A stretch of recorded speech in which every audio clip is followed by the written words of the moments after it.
Hello and welcome to the Graveyard Media Podcast, episode 66 for the week of November 12th, 2018.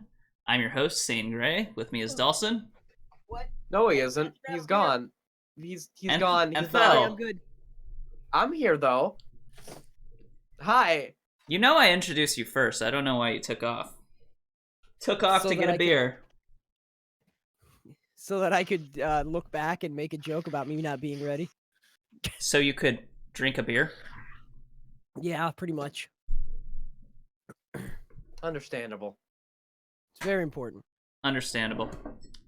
Alright, so we're going to talk about games and movies we've checked out this week, and then after a quick break, we're going to do a movie and gaming news. So, who wants to start this week? Not Not it. me. I ain't do shit. Yours goes. I was gonna Okay, I'll watch do the other side of the wind, but I ended up Did you not. really not do anything, Thel? There's nothing you can talk about? Straight up, man. I was fucking crazy ass week. Usually I do at least one gosh darn thing, but I didn't do shit. I played like Path of Exile and learned that like my Minion Mancer build is still ridiculous, if not more, and that's about all I can say about that. I played more Fallout 76 and like got bone worms and sort of had this feeling of like I also got bone worms. I'll talk a little bit You about had Fallout Swamp 76. Fever too, didn't you? All right, why don't we go to Fallout 76 then? Sure. I'll talk like 3 seconds because I played a little bit more with Dalsson and got a little bit farther. I had still had a bunch of bugs, but I mean this is a fucking Bethesda game. I expected a shit ton of bugs. I don't know And how, that's but exactly you what I got the got. bug magnet this time. I got the bug magnet this time. I don't know how, but it was the me. bug ball has been passed to Thel. The bug ball? I was directly the bug ball. Mhm. So yeah. It's because he plays too much Hollow Knight. Yeah, that's it. I played Hollow Knight, and all the bugs got into my Fallout 76. Shit. Ah, Shouldn't good. have installed it in the same directory as I had Hollow Knight. We've got our one mention of Hollow Knight in for the They're podcast. they're running around Metroidvania inside your fucking inside game. your Maybe it was the final directory. Pam. She just fucking made the game, just broke the Oh game yeah, constantly. you got it. Yeah. That's That's it. There we are. But yeah, one of the things that sort of really clicked after playing it with Dalsson, like playing it like the next day. Dalsson wasn't around for that. When I was running around with Dalsson, I was doing a bunch of stuff with him, and he was, I was running around. I ended up with like bone worms and blood worms at the same time at one point. And I was doing that and fighting super mutants and stuff. And Dalsson was constantly like, "Dude, look at your health. Dude, you need to heal. Dude, you have bone worms. You could use a thing to cure that." And constantly, I was thinking, "But why though? I could just die, and that would be fine. I could just spawn right here. I would lose some junk, but I could pick it up, and I'm not using the junk for anything. I mean, I could repair my weapon with it, but I feel like the weapons that I have are weapons that I constantly will re-get." And I went to try and play it without Dalsson, like on the day that it was, because he was feeling a little bit sick. And I started a little bit. Oh, he was feeling very sick. I picked up some like beer bottles from a place.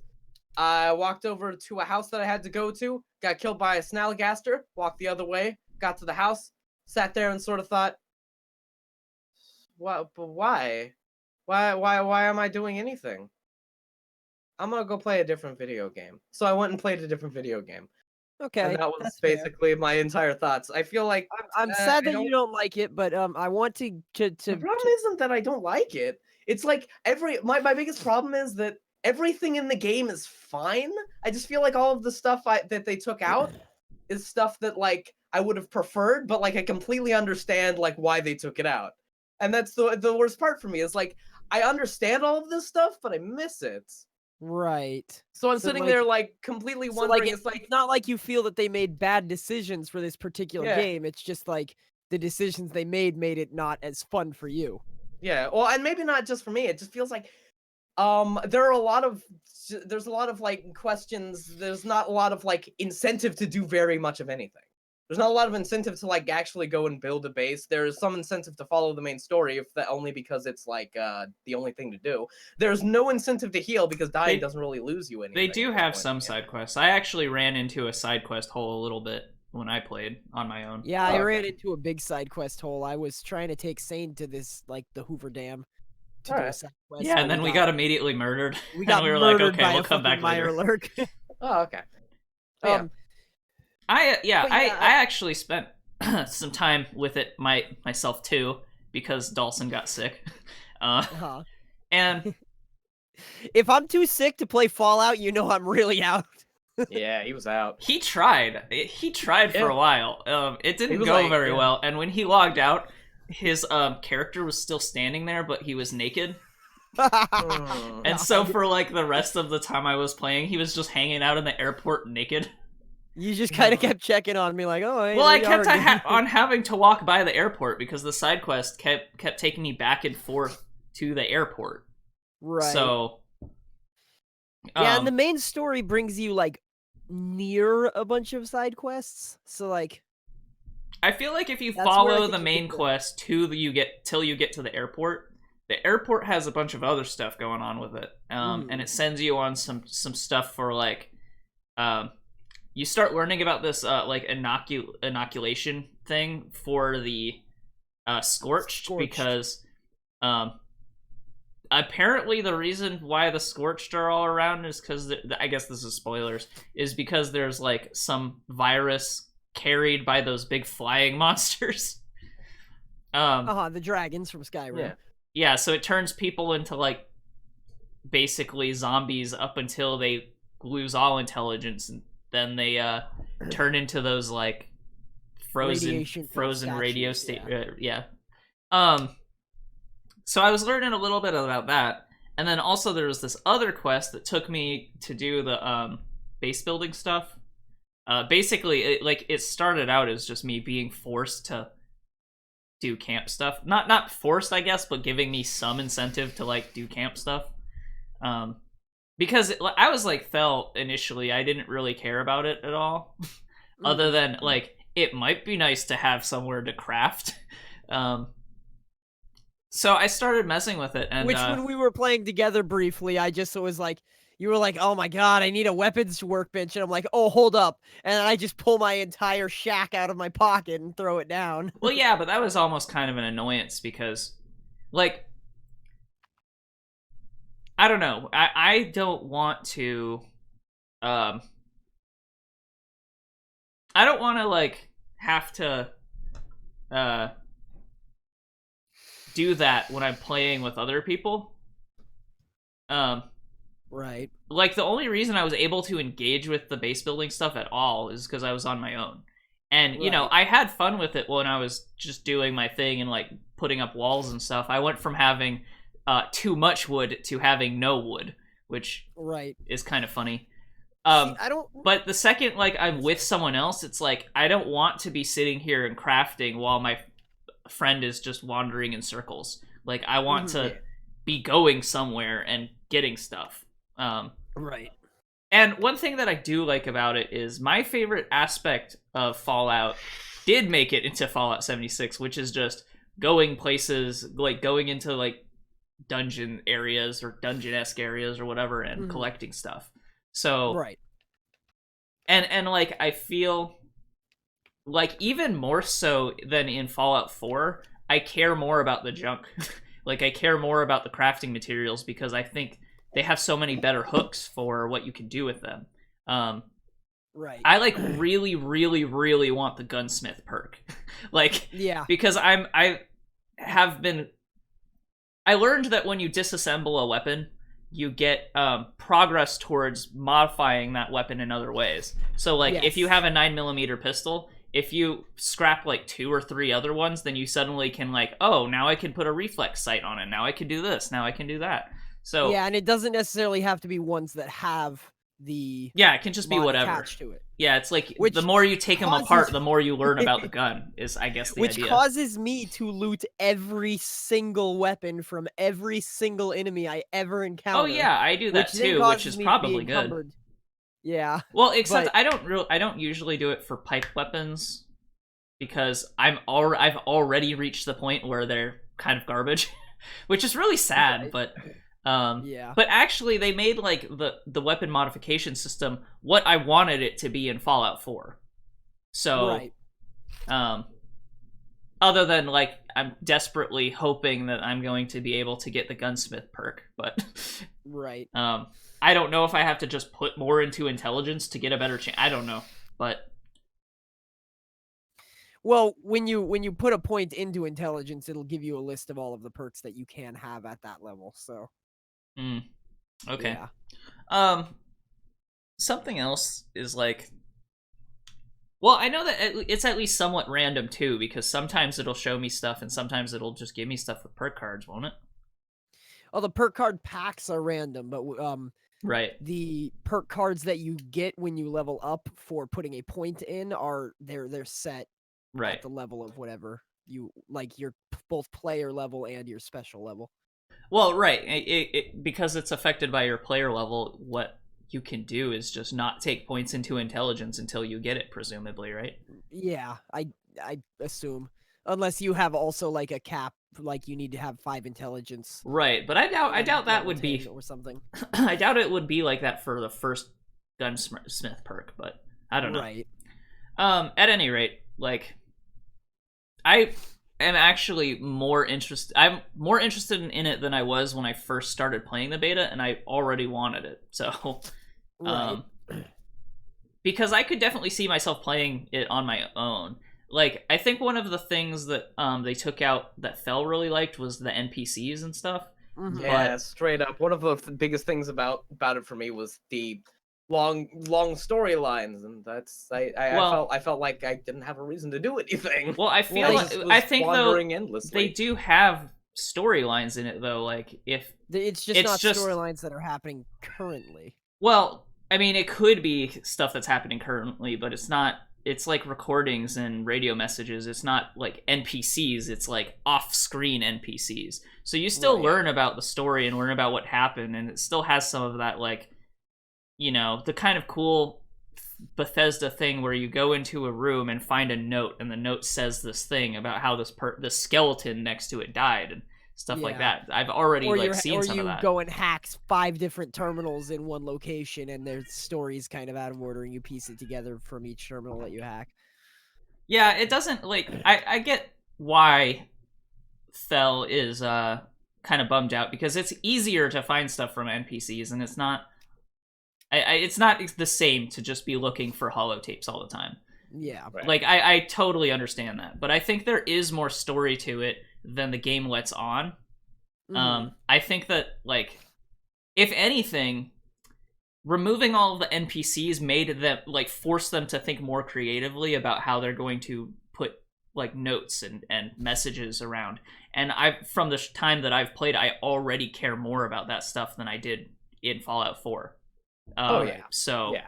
And in fairness, Fallout 4 was just kind of bad at it anyway, but Yeah. I already feel like I'm finding computer terminals that have this stuff about, like, why the responders are doing the stuff they're doing. So I don't know. I think you would probably like it more if you put more time into it, but I totally understand you not wanting to, you know, pay $60 for a game that really didn't do a good job of front loading what you cared about. So Yeah. I don't know. And also, like, even in the gameplay, it just felt like I wasn't ever punished for anything. But I think that just comes later. You like, weren't ever punished for anything in other Fallout games either. You can quick save at any point in time. In fact, I mean, you can quick save at any point in time, but you still, like, dead ass lose progress. I didn't even feel like I was losing progress here. You lose more in Fallout 76 than you do in other Fallout games. If you quick save and then go into a fight and then lose the fight and then load, you just try that fight over again. Yeah, and in Well, this I game, mean- you can just completely avoid the fight. well, if you go into an area that you can't kill monsters in or something, then they'll kill you, you'll lose your junk, and you won't actually be able to get that back unless you're able to sneak past the monsters or get it, or kill them eventually or something. So, What I did I was kinda- went around the monsters and then found the same junk that I already had in other places. well, sure, but there's junk varies in rarity anyway. You might have good junk, you know what I mean? And I just think that was just a matter of you not being that far into the game yet. Yeah, that is definitely possible. Because we played a combined hour, like, not counting Dalsson, you and I played a combined hours of, like, 5 hours or something, or like 12 Yeah. hours at most, right? Like we didn't put a ton of time into it. Right. So, you know, and like there is something to be said about first impressions. So I'm not saying that you're wrong for feeling this way at all. I'm just saying that like I think that will get better over time. So I don't know. Okay. Right. They also this is kind of side thing. I didn't really put it in the news, but they said that going forward they're going to be adding more locations, quests, and weapons, armor, stuff like that. They're going to be adding more content to every facet of the game going forward for free. Oh, okay. That's very good. Oh, they're doing it for free? That's interesting. They said for free. Now the way I don't know, the way that they kind of said it was like they're going to be adding more for free. It doesn't sound like they necessarily won't be paid DLC, but they will also be adding more for free for sure. Right, and there's at least there is at least some mechanism for getting cash shop items anyway. Yeah. Mm-hmm. So I'm not too upset if they like, here is a cash shop hat, right? It's like, okay, I really want that hat, so if I play and do these challenges and stuff, through normal playing, you'll eventually have enough to buy the crazy hat, unless it's like super expensive or something, but I don't know. Or limited. I hope they don't have time limited shit, unless it's like holiday stuff. If it's like Halloween or Christmas stuff, then I can kind of understand it, but I'd rather they not do that. Because that always is shitty, but... The game is going to be themed around Halloween year round, because that's where the bombs fell. Yeah, they don't have Christmas and fall. They just have Halloween forever. Thel, I miss your old background. Yeah. I have to bring this one back because let me tell you, I'm going to be putting some additions to it next year. Oh, no. I like the old one better. You should revamp your current one. I'll do a little bit of revamping. I feel like it is a little bit outdated, and there are many more things that I can make fun of. Yeah, I preferred it when it was actually movie posters, but I don't know. Anyway.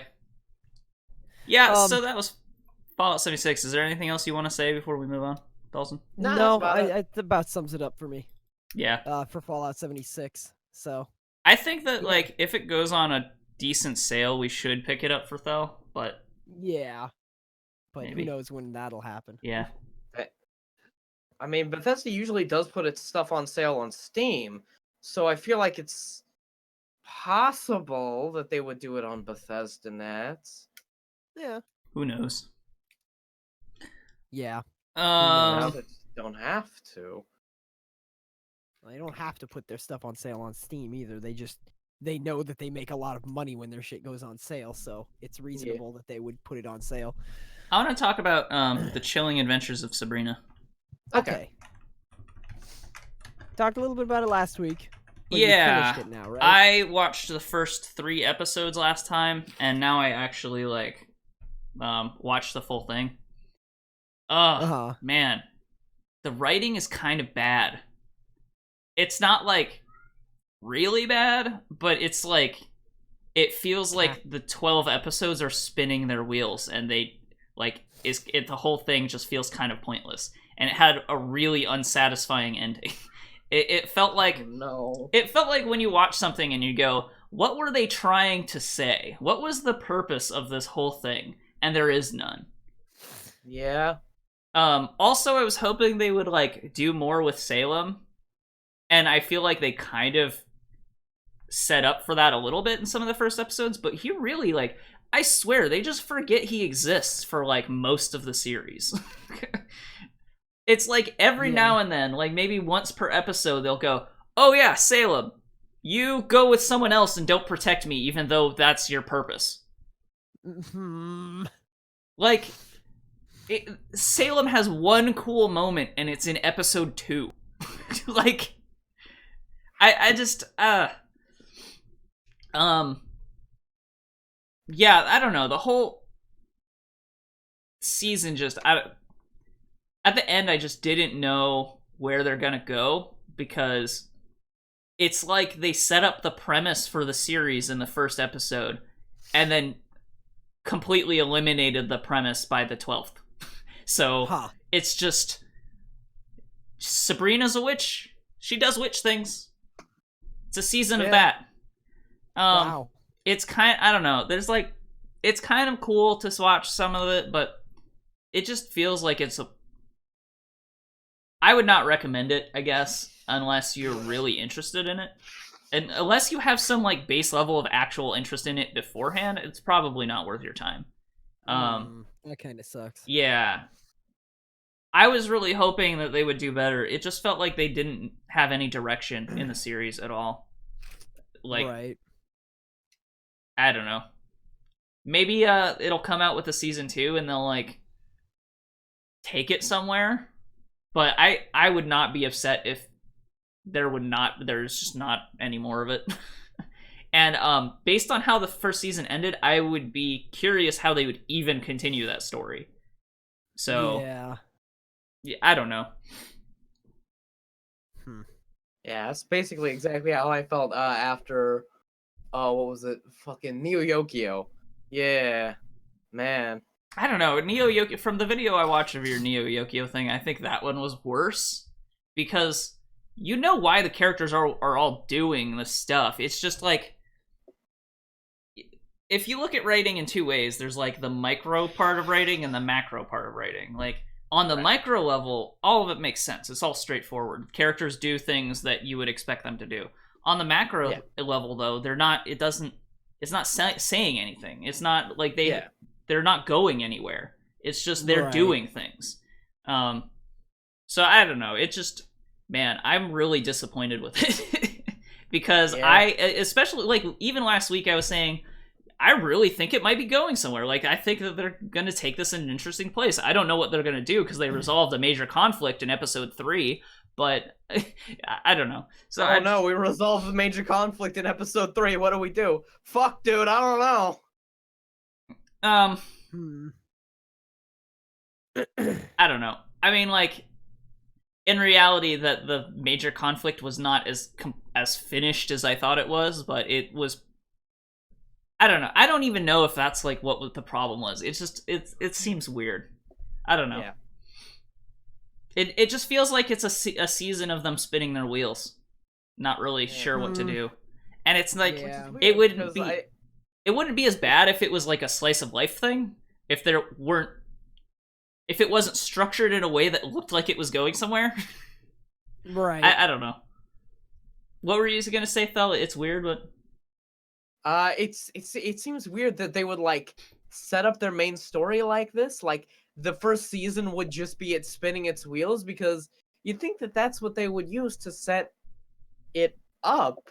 I feel like if anything's going to be spinning its wheels, it should be a couple seasons on. But like, yeah, I don't know. I don't know what happened. Because when I first watched the trailer, I was pretty excited for it. Yeah, I mean, visually it looks good, and like. The acting isn't too terrible, but the worst actor in the show is the main character, so that's never fun. Yeah. And I don't even know, like, maybe she's not, like, a bad actress, but maybe it's, like, how she decided to act the character. She does this thing where she, like, does this voice where it's like, well, I think that this and this, and it's like it's really, it feels clumsy, but maybe the character's just like that. I don't know. It's who knows. I didn't like her acting anyway. Like everyone else was more or less fine. The boyfriend's kind of but everyone else was fine. No one was like great, but you know, right? They weren't terrible. Yeah. Like, I don't think it's going to be winning any acting awards, but I don't think people are going to pan it for its acting either, exactly. So, I don't know. Like, it's just... It's like the problem with the writing wasn't the episode writers, it was like the showrunner or something, you know what I mean? Right, something like that. It's like they had no overall plot or no overall plan. So, I don't know. Why did they make a Sabrina thing? Because... I think it's a cool concept on paper. Let's take this old show based on Archie comics, which I actually didn't know. And turn it into like a more serious thing. But another thing that kind of bugs me is they like all of the characters are basically witches who are like literal devil worshippers. Like literally, they say things like "praise Satan" and stuff like that, which almost is almost played for laughs because it's like really odd, but at the same time, it's like they do blatantly evil shit and then don't think of what they're doing as evil. Like it's weird because there's some level of they should know what they're doing is fucked up, but they don't. They're just like, this is how witches are. Yeah, it's almost like so. It would be better if they more closely followed some of like actual like Levian Satanism, which I'm not gonna go into it, and I'm not literally a Satan worshiper. I just thought it was cool, so I've read some of it. But like they have an ethics system that is like for doing good, and it's like they or not good, but being about their rule zero is be excellent to each other. Kind of. Well, it's like it's not exactly be excellent to each other. It's more like don't hurt anyone, don't hurt other people unless they deserve it. Is basically how it is. Yeah, okay, that's fair. And like, it's weird that they went into like this weird like devil worshipping thing when they could have like gone into like esotericism. Yeah, I don't know. Like it's like they're like full on devil worshipping witches when they could be like the fucking planet alignments, fucking like setting voodoo candles on like the fucking north side of a table, shit like that. I would have even been fine. I would have even been fine because they almost touch on it. That's what really upsets me about it too. Is like, so in the school, in the like the witch school versus the normal school, they have a big statue of Baphomet. Okay. With you know that pose that it does with like the truth bringer or the light bringer or whatever. So it's like they're almost there where they're talking about how, you know, their, you know, Dark Lord or whatever is about like truth and enlightenment and, you know, protecting yourself first and like that sort of thing.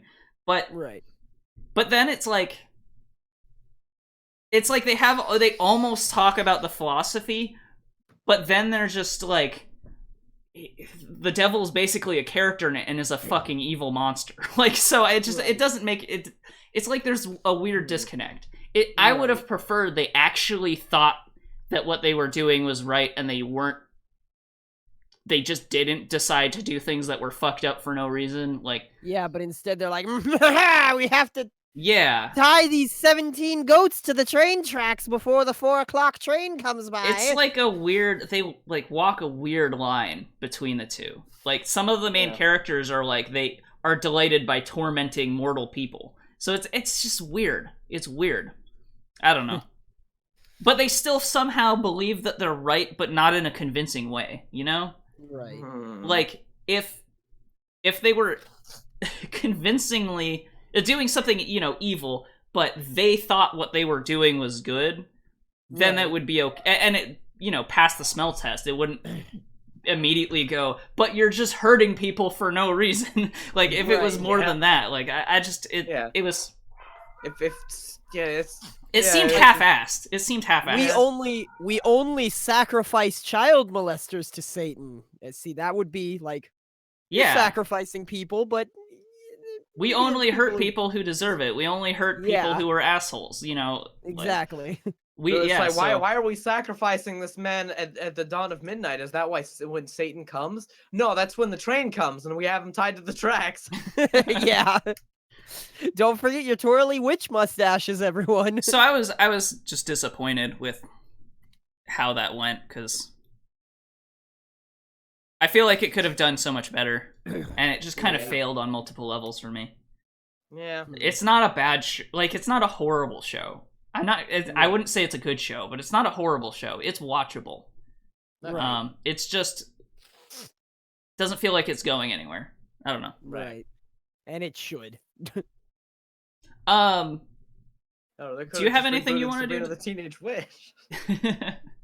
Yeah, it's bad when Sabrina the Teenage Witch is a better show, probably. Yeah. Yeah. Do you want to talk about something else, or should I go into my next thing? Go into your next thing. I'll save Warframe for last. Okay. Okay, I want to talk about Castlevania. Alright. Okay. So, man, Castlevania was like so much better though. Oh boy. So, okay, Okay, now I just have a first question. Compared to the first season, just quick thought. I feel like season Better, 1 worse? should have been part of season 2. Okay. Yeah. The I felt like season when 2 is 8 episodes, making the total 12 episodes. 12 episodes. Yeah. Okay. So yeah, so like all they really did was just set stuff up. It felt almost like season 1 felt almost like it was like the pilot movie for the series. Oh, Yeah. I feel like the purpose of the first 4 episodes was to prove to Netflix that people would watch it. Like, I honestly think It's that's what it is. understandable. Because they makes made the sense. next 8 episodes, and it like really, it made all of that better. Like good. one of the biggest problems with the 4th episode is it doesn't really feel like a climax. You know, at the end of the 4th episode, they meet Alucard and fight him, right? Right. Yeah. And that's like, then that's over. Yeah. You know, but as part of the whole season, it works because it's like, okay, we found this dude, now let's go fucking kill Dracula. You know what I mean? Yeah. So it's like something that happens in the middle as a stepping stone instead of like a finale for a season. Right. Yeah, and that was really a wasn't. lot of my big problem with Castlevania was just that it wasn't finished. Yeah. And it was weird. So on to season 2. What's kind of funny about the series is the villain side Mm-hmm. and the good side get about equal screen time, and they don't meet each other until Good. like episode 8 Oh. of the series. So like pretty close to the end. Actually, maybe even further. Like, I don't think they don't even fight Dracula until episode 6 or not 6. 11 or 10, right? The episode before the last episode, I think. But on Dracula's side, so one of the things that Thel said was his favorite thing about the first season of Castlevania is how they characterized Dracula himself. He was Oh yeah, absolutely. he felt like a full character. In the second half of season, or the second, I don't know, this is hard to cut up, but in season 2, I Just guess, call it season 1 and Yeah. 2 like Netflix does. part of the problem is I watched the whole thing in one sitting again. So Yeah. So it's like, yeah, but I mean, really, it's like it's one of those things. It's like, why the fuck not? yeah, and they were only half-an-hour episodes, or like 22 minutes or whatever Yeah. they were. So it's like 2 hours to watch the whole like first season, yeah. Right. Actually less than that, but because it's if you skip the intros and stuff. But Oh yeah. yeah. So as of episode 5, the first in season 2, they introduce a bunch more characters. They introduce 4 more characters who are all on the evil side of like Dracula's side. Except like most of the characters are vampires. So for obvious reasons, they are like trying to stab each other in the back the whole time. So there's this whole inner drama between the vampires in Dracula's army and 2 humans that are supporting Dracula, but are the basically generals of the army. That reminds me of like the little in Shadow of Mordor and Shadow of War when you're going around and you're just like, this is supposed to be an army I'm fighting, but they're doing a better job of killing each other than I am.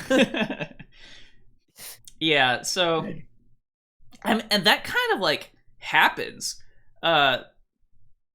Dracula ends up having to fight people on 2 fronts. Like Trevor's party, and then also he's like fighting a bunch of other vampires at the time. So Right. it goes more and talks more and develops Dracula's character more, which is so good. And Yeah, Um, that was my favorite part about the first season. and this isn't a spoiler, but Alucard is Dracula's son. They talk about that in the 4th episode, and if you know anything about the series, like that's not a big reveal or anything. I thought that they they explained that last season at some point, or maybe They it's did, just that. in the 4th episode. That's what he said. Yeah. Okay. Yeah. So one of the final major conflicts is between not just people trying to kill Dracula and Dracula. It's Dracula as a father fighting Alucard as a son. So it's so good with how, like, the drama that they kind of set up for it. It totally makes good on what they set up in season 1, and actually expands on it even better. One of the probably one of the most interesting characters in this series is Dracula, because they actually spend time developing who he is and why he's pissed and stuff. Yeah. So, I definitely think you should finish Castlevania, Thel, because it's not that long anyway. Yeah. And I think that the parts... Yeah, and I think the parts that you liked most about season 1 are carried over and expanded on in season 2. So okay, shit, I'll give it a try. I mean, I've heard good things about season 2. Yeah, we heard good things about season 1 too, and I was really hot on it. I thought the animation was really good. Yeah, I thought I was really hot on the animation. I kind of agree with Thel, where it didn't feel like a complete story, and it didn't feel like it had like anything that happened in the first season really had any impact on anything that was going on. Well, I mean, it had impact. It was just had impact. It just hadn't been realized, essentially. Yeah, there was no climax. It was like all the stuff that happened is important and was there for a reason. It just didn't end. You know what I mean? Right. Yeah. Or essentially the climax was... Or it didn't even have like a mid-season finale kind of thing. Well, the mid-season finale was the fight between Alucard and Trevor. That was still cool. It's just that wasn't a big thing, really. That's just a thing that happened. I feel like the mid-season finale probably should have been like dealing with the problem like in the town with the big beast that fucking killed the priest. Right. Well, that happened in episode 3. Oh yeah, it did, though. but it was like part of the way through, and then you had like another episode where it sort of felt like it was meandering. Right. Yeah, well, but, I feel like if you watch it as a whole, it doesn't feel that way. But yeah, I guess as just one season, yeah, it does. Right. What were you saying, Dalsson? I said my favorite part of Castlevania, of the first season of Castlevania, was the animation. I thought it was like incredible. Yeah. So. Well, they're still like ripping babies apart and good. eating babies and ripping people in half and stuff. So there's lots of that. Yeah. All right. It's almost grosser in parts of season 2 because basically to do the Dracula's army thing, they're like using corpses all over the place. So there's like a lot of like necromancy going on. Yeah. Oh, good. My favorite. Yay, necromancy. So yeah, I could not recommend Castlevania more. It's so good. Okay. Okay, cool. I'll probably give it a watch. Yeah. Yeah. I was planning on it. I just have been forgetting and not had much time to watch stuff or do anything like that. Yeah. Fly in here. Part of the reason why it was easy for me to watch it was because it wasn't a huge time commitment. It was only 8 episodes, so. Yeah. Well, I rewatched everything, so it was 12 episodes, but you know what I mean. But yeah, still not a huge like for an entire series, it was not a huge time commitment. Yeah. Okay. Ooh. All right. Is there anything else either of you want to talk about before I get into Warframe? You said you saw Overlord, didn't you say? Oh yeah, I wanted to talk about Overlord. Why don't you talk about Warframe and I'll come back to Overlord? Okay. So, Warframe, and the reason I'm talking about Warframe again, of course, is you didn't know, is because they just released a enormous update that we've been waiting for since TennoCon, which was like 6 months ago or something. 7 years ago. Called Fortuna, which is the second open world section that they have. It focuses on the Corpus as opposed to the Grineer, which it was the focus of their first open world segment. The Corpus are a race of people who essentially are just completely wrapped up in corporate everything. Corporate greed and like debt enslavement and stuff. And that's what Fortuna really focuses on. You go into this little small camp of good guy, quote unquote, corpus people, and you find out that they are essentially all slaves because they have so much debt that they can't get out of it. And it's not like they can just run away because their debt is actually their bionic body parts and stuff like that. So if they leave, they're just going to get their bodies repossessed up to something called brain shelving, which it's not explained what that is, but I think that the name is pretty self-explanatory. It comes with a new little quest that kind of just gets you started in the open world stuff where you go through and you kind of help these people a little bit, and the leader is like, no, you can't be doing this. We just have to work and try to work off our debt because otherwise we're going to get all our shit repossessed. And you help a different guy who's like, no, I still believe that we can do this. And then he gets all his shit repossessed. And then that causes the leader to go like, hey, they repossessed this guy. Yeah, fuck them. You know what? We are going to blow him up. And then that guy gets repossessed. No, that guy doesn't get repossessed. But it's I think that the storyline is really interesting. Warframe's story has been evolving for like so long to the point where it actually has a really interesting and compelling story as opposed to you're a space ninja and you're killing guys. And then the actual open world segment is really cool. One of the things that they give you to help you to navigate this open world is a motherfucking hoverboard. And straight up, it's like they just took all of the code from Tony Hawk's Underground 2 and put it on this hoverboard. Like, I don't think I've ever had more fun in Warframe than just riding around doing tricks on my hoverboard while I'm going to the next mission objective. It's great. I love it.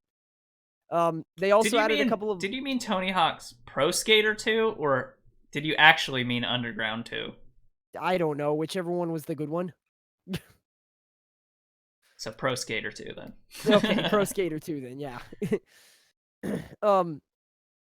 Yeah, so, but either way about it, like, you can like run around and you can just, while you're going to your next objective, you're just hopping off things, grinding on rails and doing tricks and shit.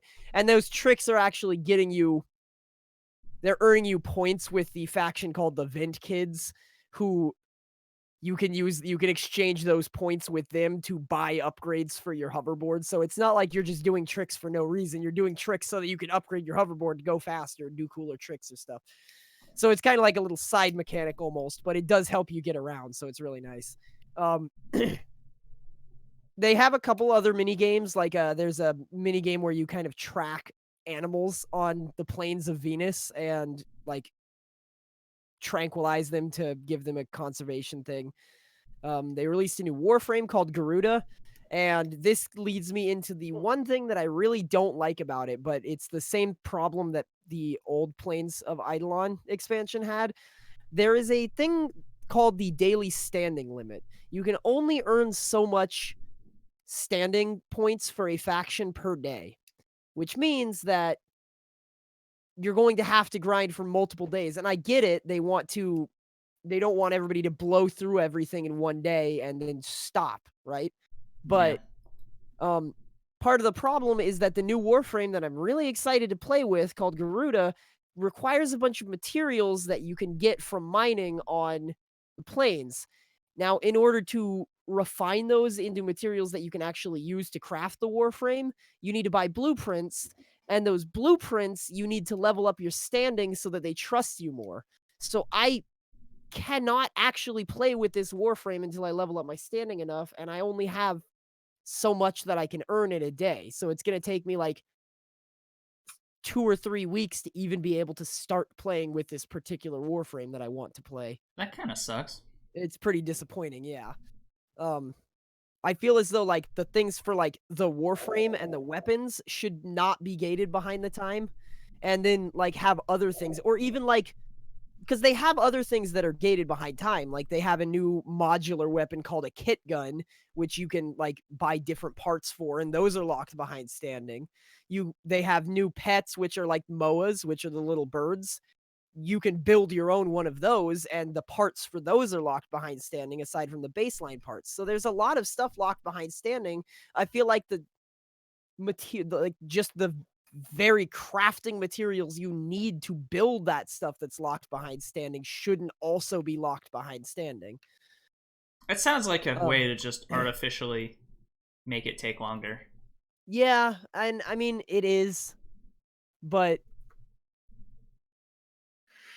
that like actually That's the name of the game. that's the name of the game, but actually playing the game and playing the content is fun enough to keep me playing anyway. So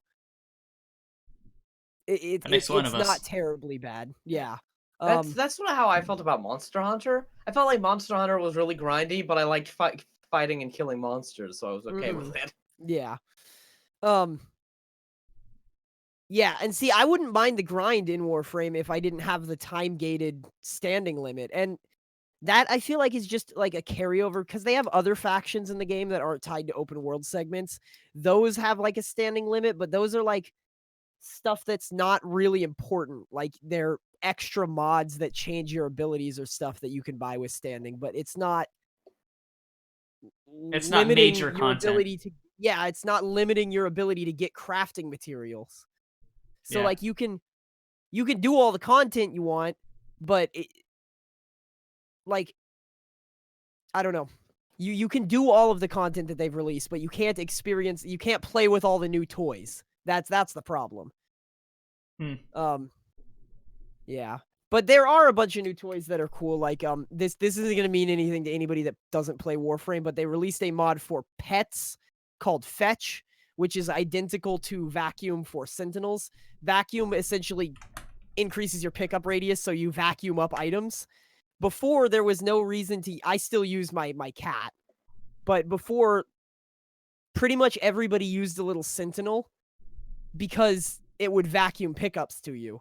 And nobody used the dogs or the cats that would run around and just have fun, and you'd be like, hey, I have a pet, because they couldn't pick up items for you.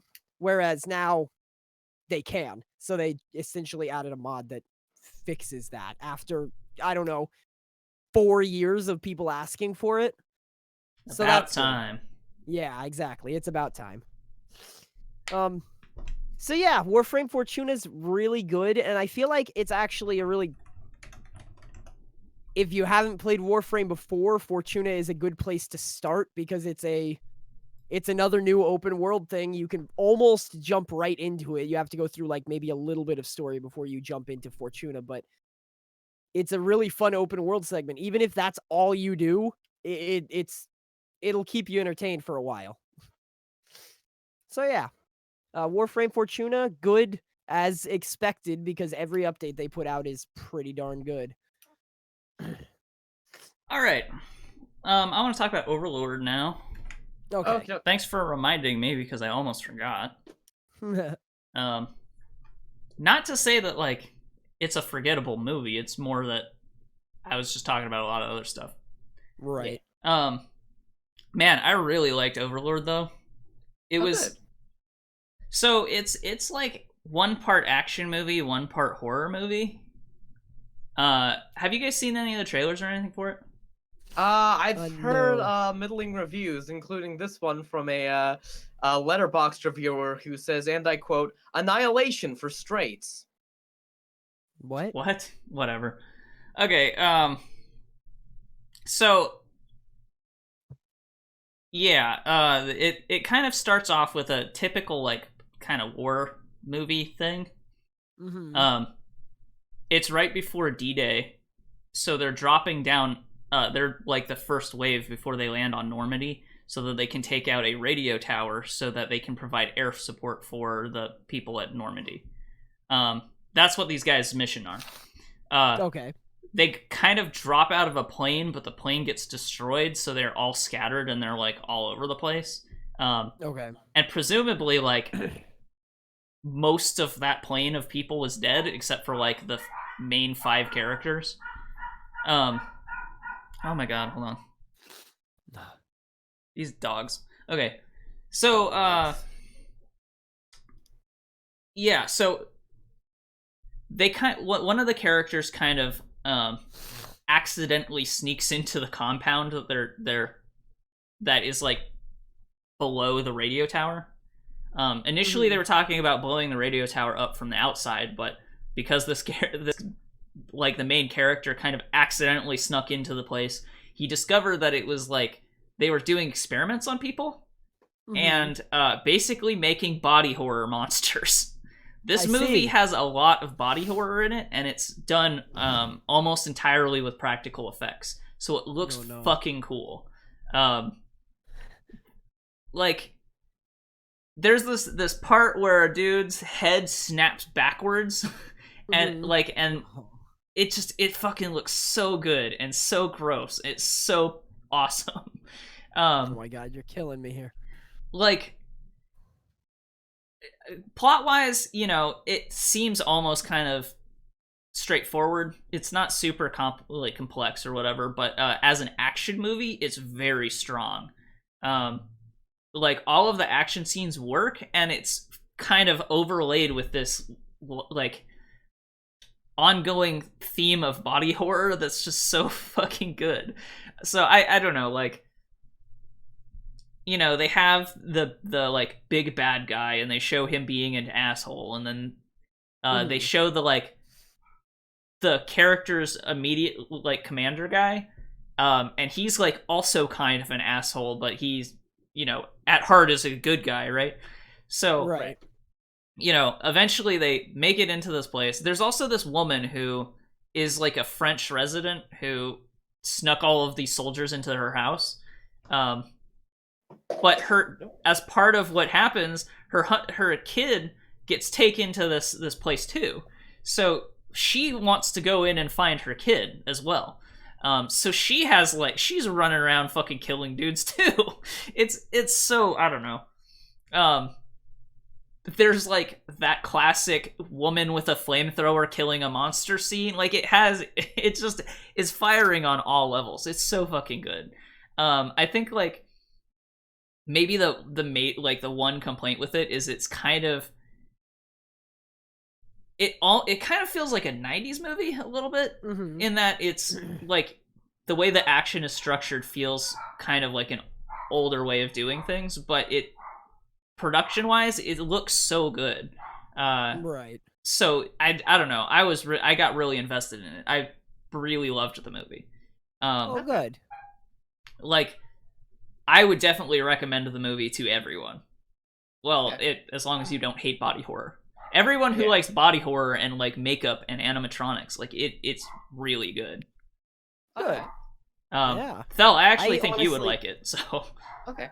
The last time I heard about this movie, everybody's been talking about how good it is, but nobody said anything about what it is, and I never did my own research on what it was. So I just assumed it was a live-action Overlord anime adaptation. I don't know why you would assume the only way you could possibly assume that is if you really were invested in the Overlord games, which yes you are, but like you were like only anime. Oh, no, he said the anime. The anime that came out recently. Yeah. I've never even heard of it. I don't know what you're talking about. Really? Yeah. That's kind of surprising. So, but everybody really loved that, and so when I heard people talking about Overlord the movie, I was just like, oh, this just came out. Everybody loved it. This must be a movie of it. See, here's where that logic falls apart for me. Live action anime, good. I don't know. Yeah. Those are not. That should not have been a phrase that like. I don't know. That's was Overlord put on to Netflix, or was it not one of the Netflix? I might just be thinking of that other one. I might be thinking of Outlaw King. Yeah, you're thinking of Outlaw King. Okay. That one is definitely the one that simultaneously premiered on Netflix. Yeah. This one was definitely like a theater movie, and it was produced by J.J. Abrams. Probably one of his better movies. Not gonna lie. Yeah. It's not like there's some sort of mystery about what's happening, but it's not like that's not what the movie's about. It's just they don't tell you why there's monsters exactly. Yeah. And in a movie like this, it doesn't fucking matter. Yeah, it totally doesn't. Yeah, there is monsters. Yeah, that's why. Basically, human experiments happen, monsters. So yeah. It's just, like I really liked it quite a bit. So yeah, what? Definitely consider seeing that. I will when I have the chance. Unfortunately, I haven't had the chance to do a lot of movies, which is sad.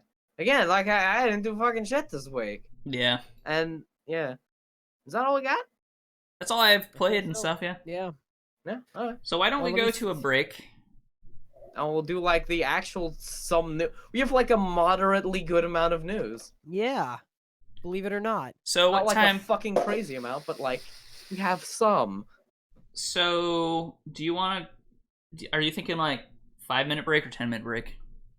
I just need to stretch my legs, so I'm good with 5. Okay, how about I how can about do we 5. come back 5:05? How's that sound? That sounds good. Okay. All right, we will be back in a little bit. All right. Oh well. All right, now we're back. Forgot to be right back screen. Yeah, Quick, everybody. Shove Saine into the shame cube. I put it up, but I never clicked the transition button, so it was just like sitting up. So it was just sitting there ready to be transitioned and then never got to. Rest in peace, be right back screen. I'm so sorry for you. If it makes you feel better, we got her back early. Oh shit, I forgot a soda. No, well. Yeah. Yeah. Yeah. It's gonna make it harder to edit. Yeah. No, you just have to look at the waveform. That's usually what I do, but still. Yeah. Anyway. All right. So that for the next half of the show, we're gonna talk about game and movie news. I don't know which to start with. Thel, what do you want to start with? Fuck it, let's do movie news. Why not? All right. We have like an equal amount of both, which is crazy.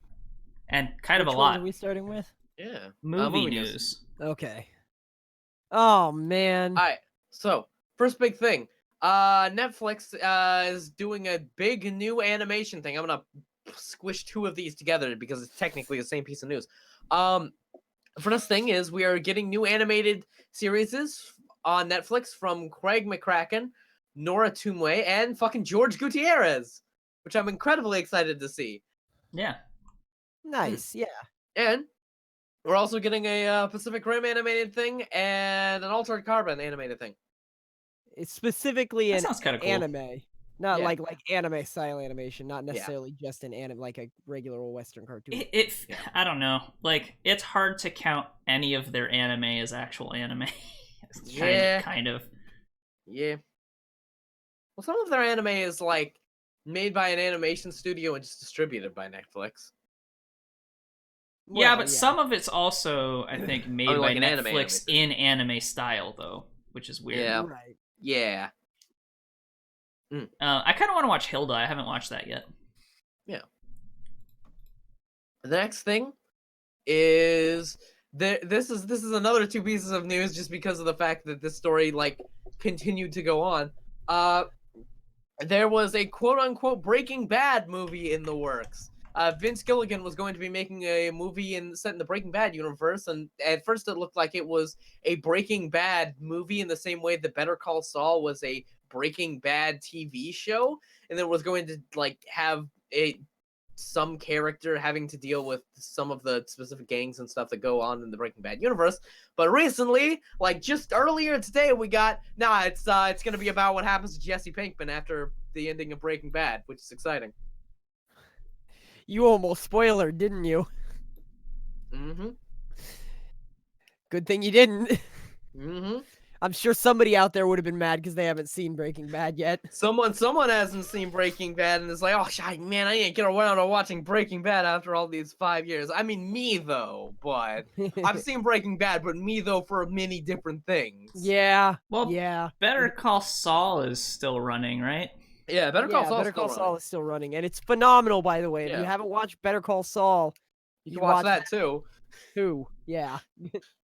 There's a lot of stuff you can watch in Vince Gilligan's expanded universe. Yeah. The Bravo Vince universe. Thank Vince Gilligan's cinematic universe taking place all the way from New Mexico to Mexico.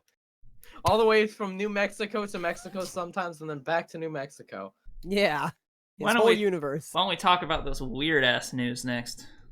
Okay. Oh, yeah! It's weird ass shit. So Jupiter Ascending, which is a movie that came out like 2 years ago or something.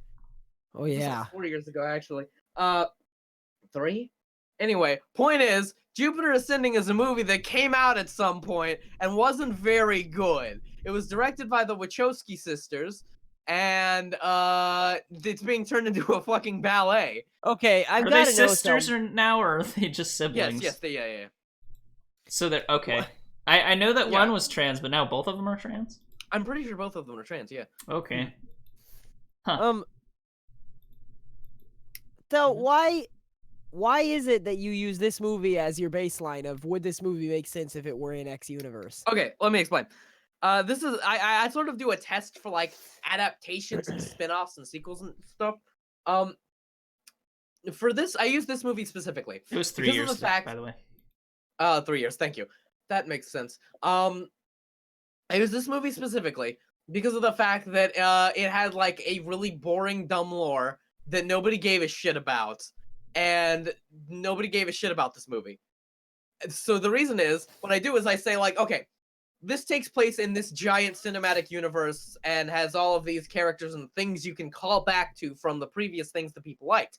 If this took place in the Jupiter Ascending universe that nobody gave a shit about, would anyone care, and would this be good? So it's because nobody gave a shit about it. Yeah, it's because it was bad and nobody the expanded universe for Jupiter Ascending was bad on its own. And if this cannot survive without the like host that it is latched onto, it is not good on its own. Right. That makes sense. But yeah, this That is doesn't now make sense fucking... to me, but we're gonna move on. Really? Like, just... I don't really like, get what you're saying, but it doesn't really matter. What I'm saying is, like, if a movie has to rely entirely on its source material... Well, not necessarily source material, but, like, the thing that made it popular. Like a Star Wars spinoff, for instance. If it has to rely on the name Star Wars... Okay, sure, but what does that have to do with Jupiter Ascending, though? Because nobody gave a shit about Jupiter Ascending. Yeah.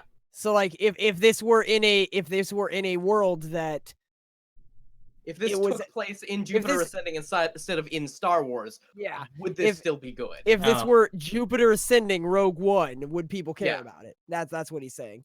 Yeah. Would the characters still be enough to keep people engaged? Right. Would the story still be enough to keep people going? If the answer is no, then it's not good. The next is actually very sad news. Stan Lee dies at 95. Yeah. That sucks. Yeah. And it's like... He lived for a long time, though. 95 is, like, pretty old. He has been the joke. That has been a running joke that a bunch of comic artists have, like, passed away before he did, and people have been making jokes. It's Stan Lee is just a vampire. Wow, yeah, this guy died, and Stan Lee's still alive, and he died at 95 though. Man, he lived a good long life. Yeah, this man was going until he wins. Yeah, he was cameoing in all those movies. He lived his life to the fullest. His last one of anything tragic. Was his last man Ant-Man and the Wasp? Was that the last movie?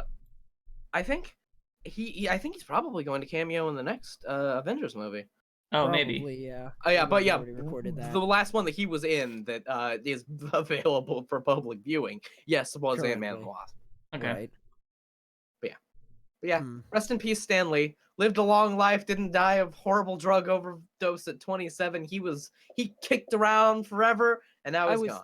I was hearing that his cause of death was pneumonia, but also he was just really old, so that might just be a rumor. Well, no, pneumonia is like a thing that is a complication of everything else. Like, ammonia is the thing that kills you, but you could have had anything. Like, it could be you got an infection, you took a ton of antibiotics, it fucked you up, and then you got pneumonia. Like, it's just the thing that can kill you when anything else is happening. Or your lungs are so old that they just can't get rid of the fluid in them. Like, it could be anything. But yeah, rest in peace, Stan Lee. Pretty much saved the comic book industry by yourself, despite what they'll say. Not by himself, but well, yeah, Jack Kirby was there too. Definitely, absolutely doing a lot of the work. Fair enough. Yeah, you probably like upset a lot of comic book people by saying that about Stan Lee, but Yeah. In fact, a lot of people like attack Stan Lee specifically because of how much credit he gets from over like the other people. Yeah, including and especially Jack Kirby. Well, those people could shut up. Stan Lee's great. he honestly wasn't that great of a writer, but anyway. Yeah. He's not a very good voice actor either. I watched a movie that he voice acted himself in. Man, you remember those like weird like they were like on Cartoon Network. They were like these weird like Stan Lee creates another superhero like cartoon movies.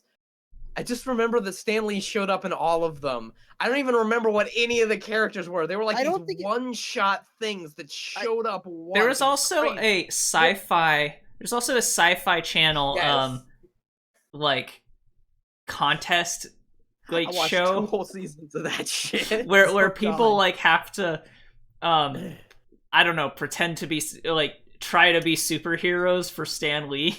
It was so weird. I'm glad Big Mama won.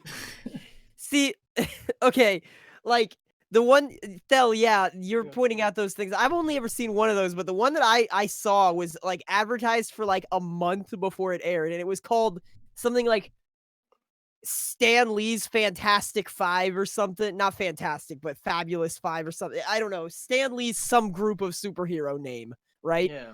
And it was advertised for like a month, and it advertised all the superheroes. It gave all those superhero profiles and everything. And then the fucking opening shot was Stan Lee driving through the desert. Stan Lee himself driving through the desert in his car like fucking Johnny Depp in that one movie.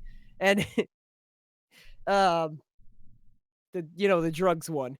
Yeah. I can't remember. I feel like that doesn't narrow it down. Fear and Loathing in Las Vegas. Fear and Loathing in Las Vegas. That's it. Thank you, Thel. You're welcome. Yeah, but well, I mean, right, you know, there's the drugs movie that Johnny Depp was in, and then there's just Johnny Depp's life. Yeah. But anyway, fucking, and so the reason it was called like.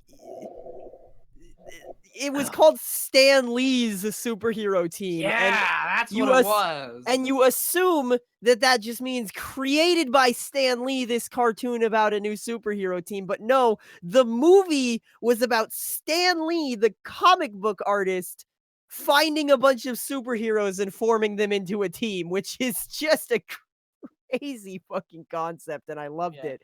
But the movie wasn't very good. I remember there were like, it was like, I don't know, that might have been like the follow-up, but I remember like each of these superheroes got like their own movie, and then maybe they formed a team or something. I watched like 2 of like the 4 superhero movies there were. Shit, it was dude, like, I don't know. It was like in the early 2000s. I swear I'm not making this up. Was it's it some crazy bullshit that was lost to time. Are you still talking about that sci-fi show? That sci-fi? No, because cartoon. what you won for winning that was like a comic book or a movie or something, and they were all terrible. I swear to God, the reason that I watched it is because Big Mama, who won the first season of that sci-fi show, it was like in that group of fucking superheroes. It was like all these weird creations, and also the Big Mama movie, or what the fuck was her name? I just call her Big Mama because she's like Tyler Perry's Big Mama house. That was like her motif. Anyway, let's move on to the next thing, because it's fucking weird, and I love it. Oh yeah, that's right. Detective Pikachu got a trailer. Oh boy. So this is a movie that I wasn't especially excited for it, but and hearing the idea, anytime people are like, oh, a human with all of these animated characters, I was thinking animated characters, not like CG monsters, and they look kind of garbo, but I still fucking love it. It looks so weird. They look fucking monstrous. It's weird. Like, if you watch this trailer, there's a point where they're talking to a Mr. Mime, and it's so fucking uncanny valley. It's like uncanny valley CG, and it's so fucking awful, but I love it. They look like the like images of cartoon characters that you would see on like shirts that are made to be like super realistic and edgy, like Mario with hair for a mustache. You know what I'm saying? Yeah. Although the most recent Mario stuff has had modeled mustache hair, but yeah. I mean, but like realistically, so at least in the promo art. Because when you watch like the anime or play the games, the Pokemon, like even in the new games where they have CG, the Pokemon don't have fur. Like you know that there's the implication of fur being there, but they don't have like fuzz all over their body. And if you look at Pikachu in this trailer, he's like a ball of fuzz vaguely shaped like a Pikachu. No, but I feel like with a hat. But a real animal, you can see the fur on. Yeah, it looks. I don't know. I think Pikachu actually looked better than most of the other Pokemon. Yeah, for sure. Probably the worst to me was Charizard. Charizard looked fucking strange to me. His scales were really weird. Like, they were all big and bulky and didn't really seem to follow a, Yeah, they were less scales and more like plates. Yeah, you would think he'd have something like snake skin, you know? Yeah. Or at least, like... It felt like they didn't follow a pattern. They were just kind of like random triangles on him. But I don't know. Yeah. It looked really weird. But I don't know. Like, just seeing...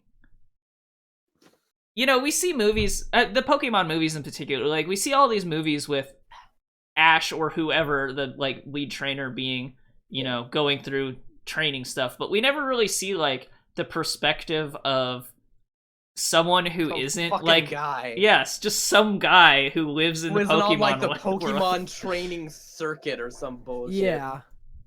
I completely agree.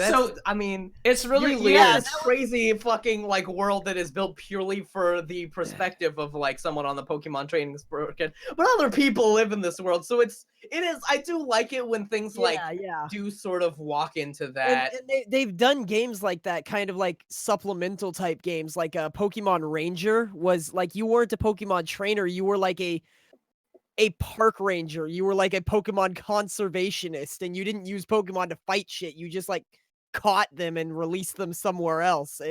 And it just has this weird different lore. And even in the Detective Pikachu game, like those two are perfect partners for each other because this Tim kid, who is a different person in the game than he is in the movie, but doesn't really matter. I mean, whatever. Yeah, it doesn't really make a difference. It like they use the same characters and same names and same concepts and stuff, but it's a completely different story. It's very strange, or at least from what I can tell from the trailer. It was really interesting because Tim like wanted to be a Pokemon trainer and just failed basically, and this Pikachu can't use moves for some mysterious reason that totally isn't because he's Tim's dad. Oh no, spoilers. No, don't spoil that. The game doesn't do a very good job of not spoiling it. Well, the game hints very overtly, but I don't think they actually tell you until kind of late in the game. But I don't know. I haven't even played it enough to know, actually. Oh, that's just what I've heard about it.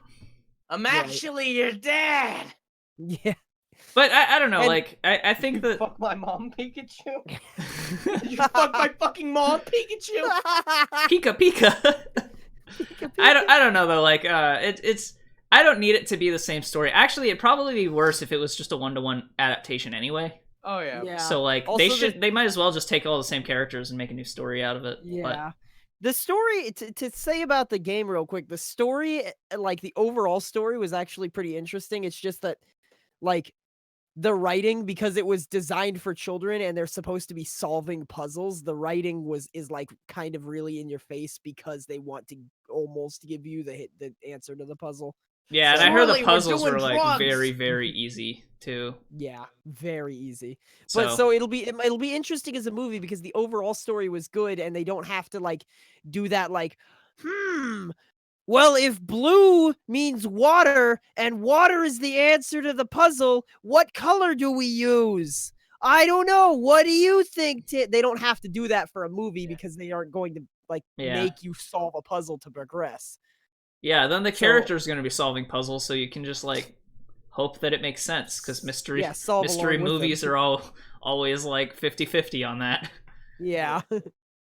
Yeah, so I'm actually like, I was not interested in this movie like at all, other than wow, Ryan Reynolds Pikachu sounds weird.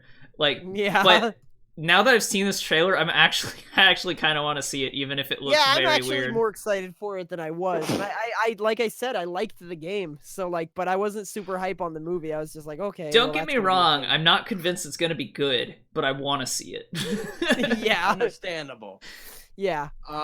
One thing that I can't get over that feels really weird is like, this is like a Pokemon movie, but it's an American production, so it's just weird, you know. Speaking of that, there's another piece of news. Unfortunately, I didn't put it in. But after I think it's Illumination Entertainment is doing it. Illumination Entertainment is still working towards making their Mario movie. Oh, good. Yeah, I've heard about. I mean, I knew about this, and we've known about this for a while, and I think recently it came out that Miyamoto is personally working with them, so Okay. I don't know. I don't really need a Mario movie, but I'll take it. Yeah, it's really weird because Mario doesn't really have much of a story. And I don't think Illumination is that that's, bad, so... I almost feel like I didn't really need a movie, but okay, is like Illumination's MO. Well, I don't know. Especially with the Grinch movie that just came Yeah, out. I was gonna say Illumination's currently working on, or currently just released a fucking the new sex object for Tumblr for the next 6 months. But like, okay, I don't know though. The Grinch makes sense though. That makes sense to remake, and they tried once and it was awful. So they tried. It makes sense to it makes sense to try again. So I'm not that like that doesn't seem weird to me, really. Yeah. Yeah. But like more, you know, for the most part, I think Illumination's movies are good. I think the worst one was Minions, but that was like an overt cash-in. Nobody was pretending it wasn't. So like even them themselves were pretty much like, no, this is a cash grab because these dumb Minions are super popular. Like, so I don't even hold it against them really. I mean, they did what they wanted with those Minions to make them super popular. They wanted those bastards to be on everything, and let me tell you, they are. But I don't know, like there's corporate greed, and there's like, okay, you're doing this. I don't even know if it feels like corporate greed exactly. It's just like, because they're like, here is a Minion movie. Here's our mascot. Give us your money. They weren't even hiding it. It's not like, here's a Minion movie. Ooh, if we had some money? You know, and they still made the Despicable movies, so I'm okay.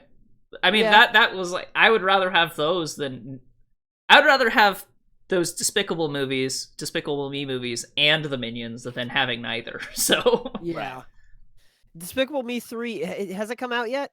Yeah, yes. It came out last year. It did? Yeah. Yeah. Well, it's probably good. The trailers look good. It was okay.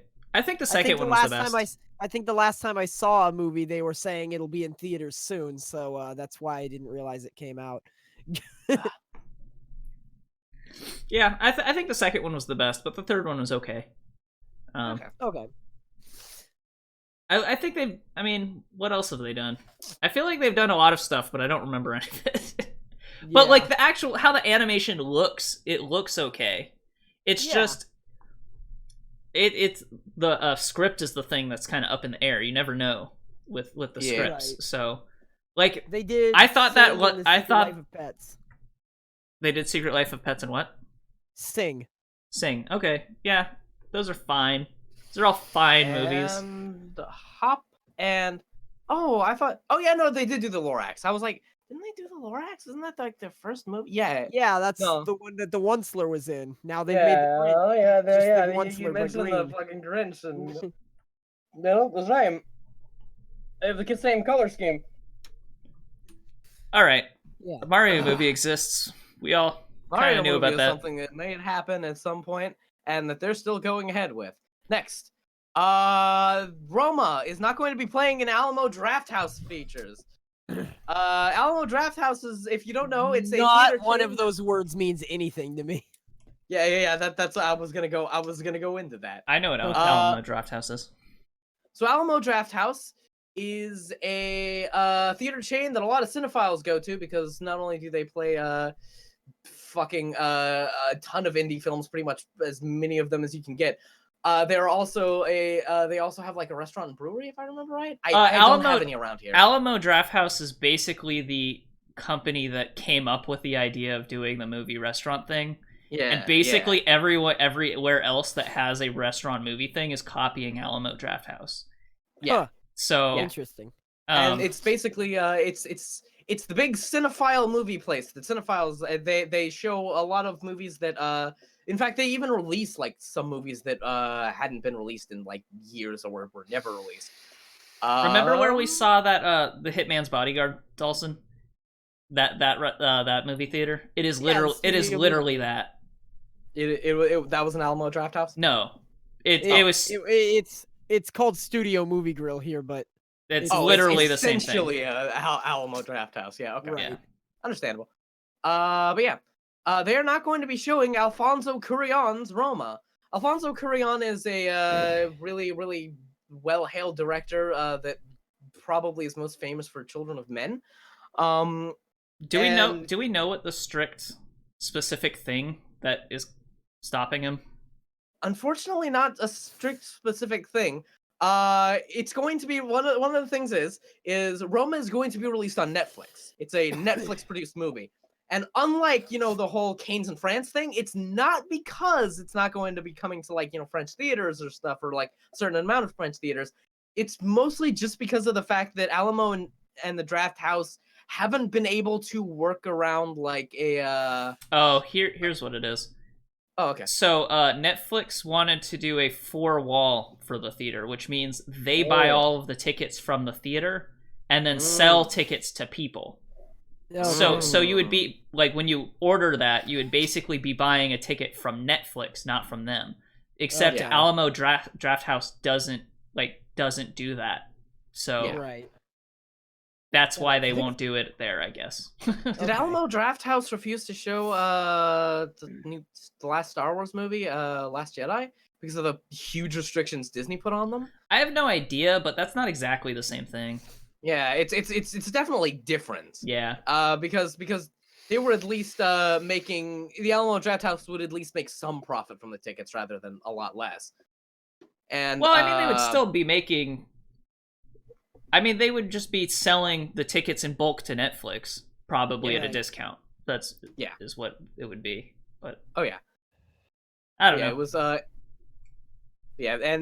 I think it also mentioned, I think it was a thing like trying to figure out the amount of theaters that it would play and how it would be played and stuff like that. Right. But unfortunately, Roma will not be shown in Alamo Drafthouse, and Roma has been kind of getting a lot of news purely because of this. Right. Most of the news I've seen coming out of Alfonso Cuarón's Roma is it's not going to be shown in these theaters because they don't want to have to deal with Netflix for one reason or another. Right. Probably a Oscar contender and general awards contender, not going to be shown in this theater because fuck you, Netflix. That's funny because like Canes is all pissed off at Netflix for not doing shit like this. And then Netflix does shit like this, and then theaters are pissed off at them. So it's just... Well, specifically, they just they weren't going to distribute it that far out into France. Like that was Canes' biggest problem. No.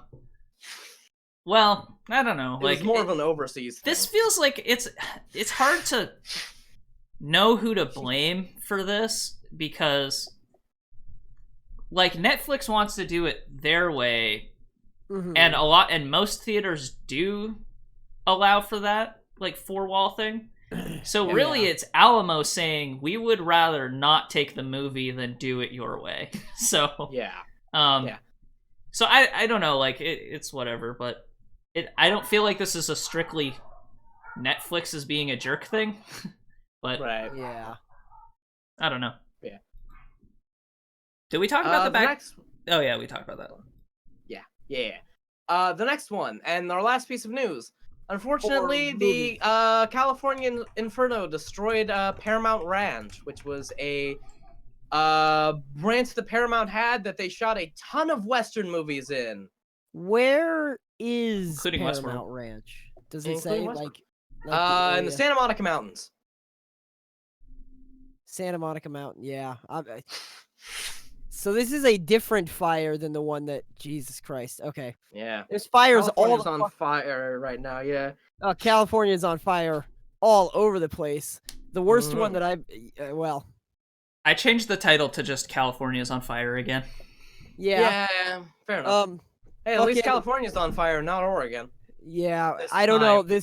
This particular run of fires has been awful. It destroyed literally. There's one that destroyed literally the entire town of Paradise. There is not a Yeah. single building left standing in the town of Paradise. Yeah, and there's like over It's- like 200 dead or missing in Paradise. Yeah. Like it's been pretty it's crazy. It's It's horrible. really bad. Yeah, it's And I think that was like super short notice. Like people didn't know to evacuate for Paradise, right?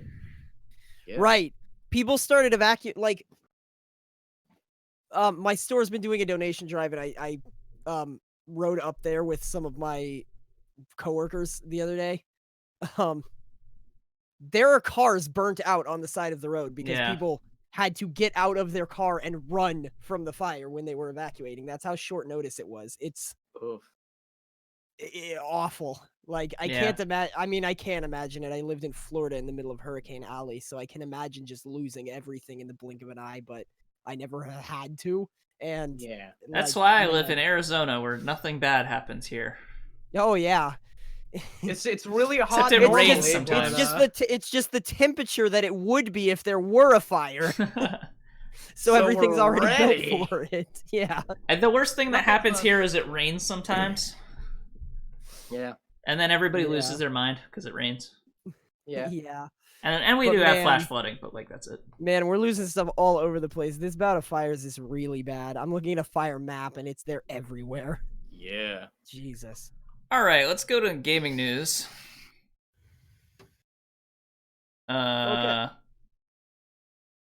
I don't know. Do we even want to talk about this? Like, I mean, people are one? still pissed about that Diablo thing, so more people are playing Path of Exile. There's like a chart. Oh, here. yeah, that's right. Yeah, I That's just it. wanted to mention that since that Diablo thing came out, Path of Exile has seen an increase in players in the first time since the launch of the new league.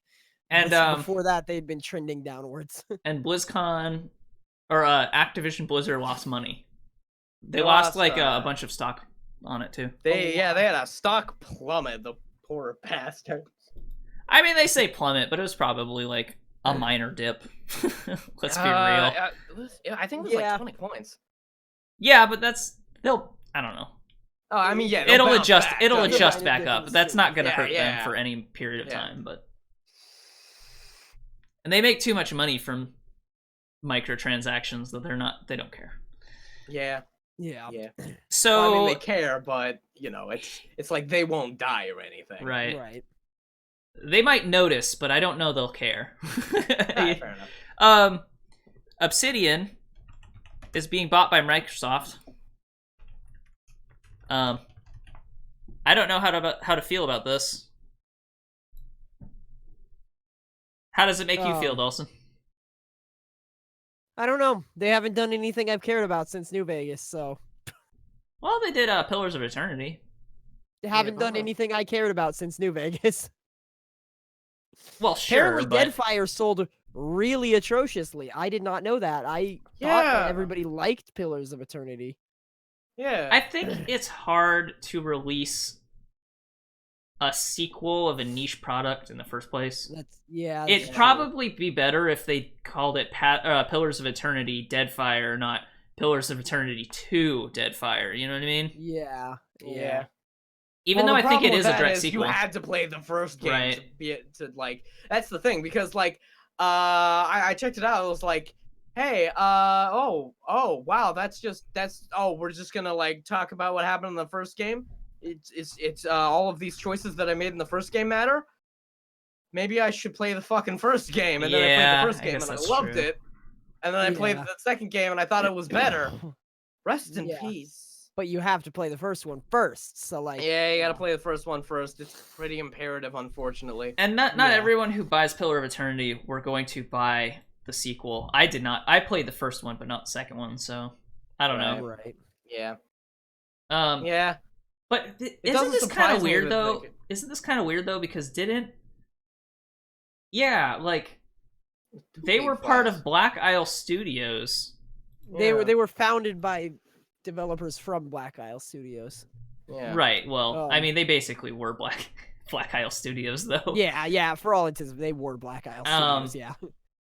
And okay, they were owned by Interplay. Mm-hmm. And Interplay, yeah. So I don't know. Yeah. It seems weird because like they've had a long history with Microsoft anyway. Yeah. Especially like being Interplay. Interplay made all sorts of really notable PC games. Yeah. The Fallout series, the Icewind Dale series, Planescape Torment, Yeah. Wasteland, Baldur's Gate, Descent, Yeah. Earthworm Jim. Fallout 1 Yeah. and 2 and Planescape were specifically developed by Black Isle. So Yeah. Well, yeah, I don't know. Yeah. And Microsoft isn't afraid of CRPGs, and that's what they're really good at. That's what Obsidian's really good at. So I don't know. Microsoft I isn't mean, afraid to see RPGs? no. What? Have they has any Microsoft publisher published a CRPG? Yeah. Microsoft? There's Yeah. one called Lionheart the Crusade. That's the only one I can Really? think of because that's the only one I played. But I know that there's other ones. Yeah, well, Microsoft does all sorts of weird shit, honestly. Yeah. Okay. But like the major AAA stuff, no. But that's because those aren't really major AAA Oh, yeah. games. So Yeah. That's not what I meant. I didn't know that any like actually Microsoft-owned studios had actually published those. And not Right. recently, probably. Oh, Yeah. Yeah, I don't know. Like, I guess I'm not too upset about it, but like, Divinity Original Sin. Was that like those guys owned by Microsoft? Yeah. really? I didn't Yeah, actually know it's- that. Their It's on- games are it's owned by Microsoft? It's on PC and Xbox and the Windows 10 store. Oh no, that's I not don't the know if same they thing as. published it necessarily. Yeah, but that's what I was it's asking. is if, Microsoft exclusive. Yeah, no. Those are not the. Those are No, not. those the are same not thing. the same, like at all. Actually, okay, like Larian Studios developed Divinity Sin, published by Bandai Namco. Okay. So it has nothing to do with Microsoft, Yeah. other than it is on their console, which is. Yeah, which is Right. not I like mean- it being owned by them. If they're willing to put it on Xbox, it goes back to my point. They're not necessarily afraid of CRPGs. Well, that's sort of like Bandai Namco is willing to put it on Xbox. Yeah. Microsoft will put anything on Xbox that, Yeah, that if you someone can else port it to publishes. Xbox, Like, yeah. they don't care. Yeah. It's like Steam. Anybody can put stuff on Steam, basically. It's just if you want to, you know? Okay. All right.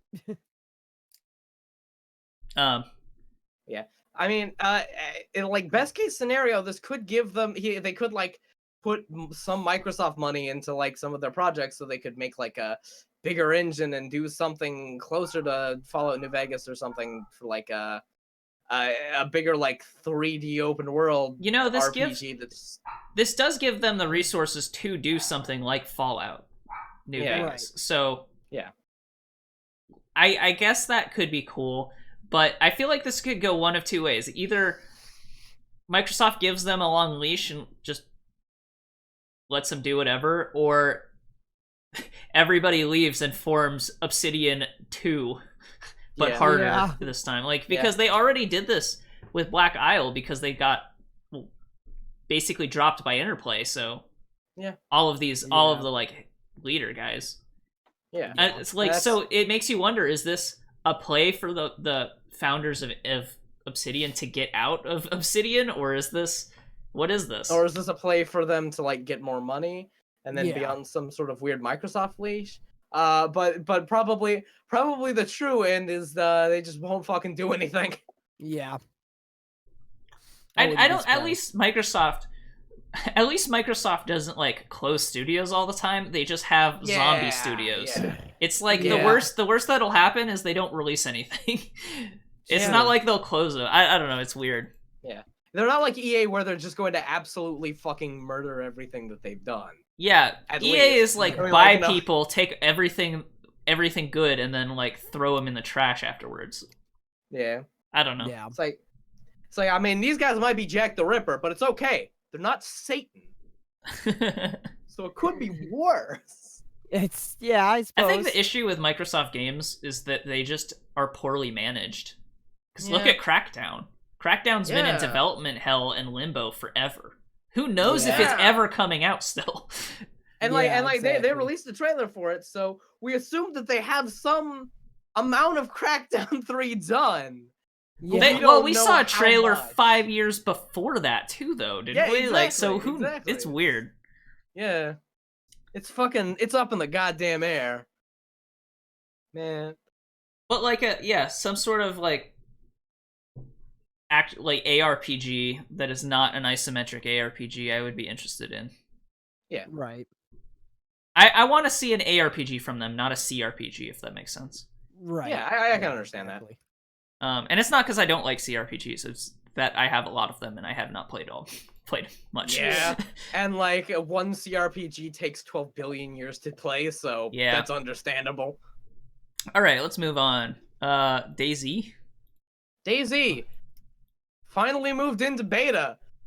Yeah. After So 5 years. What I'm getting from this article is that this beta release of DayZ is identical in every way to the last 400 alpha releases of DayZ. So this isn't even news. They just call it beta now.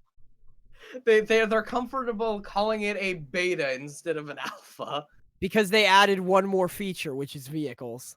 I mean, now that the beta is out, now they intend to go and fix bugs. No, but that makes sense, though, because alpha, you're getting all of the stuff in, and beta is when you fix all the problems, right? Yeah. Yeah, kind I of. suppose. I mean, beta fucking means nothing nowadays, but you know what I mean. Yeah. I don't know what... So I guess beta means it's feature complete. They added the last feature that they want in the game. I guess. The game still doesn't function at all. Yeah. According Plus, to this article. I don't think anyone wants it anymore. Yeah. No, nobody wants it anymore. If you're gonna play DayZ, everybody wants just to play PUBG, or if you want to play something closer to DayZ, people are playing Rust or Ark. There's also that other game that is even more like DayZ, H1Z1, the original version of it. I don't even know what it's called anymore. They keep changing their name. Yeah, I don't know. I have got no idea. Yeah. I think the original H1Z1 is probably the closest to DayZ, actual DayZ of all of them, but I don't know. Okay, Tencent. So, Tencent essentially is going down the hole for their game business, and it is through no fault of their own, other than the fact that they are based in China. China has new regulations that are essentially blocking applications for new game releases, citing the negative effects that play was having on kids and stuff like that. Essentially, they are not going to release new games in China, period. New games are not coming out in China. And, of course, Tencent being the giant of video game publishing in China or porting in China or whatever. They're the mega conglomerate for video games in China. Revealed over the summer that they had a workaround known as the Green Channel that allowed video game publishers that had already received approval to release it. That's closed. So Tencent is just going to get absolutely nothing new for the foreseeable future.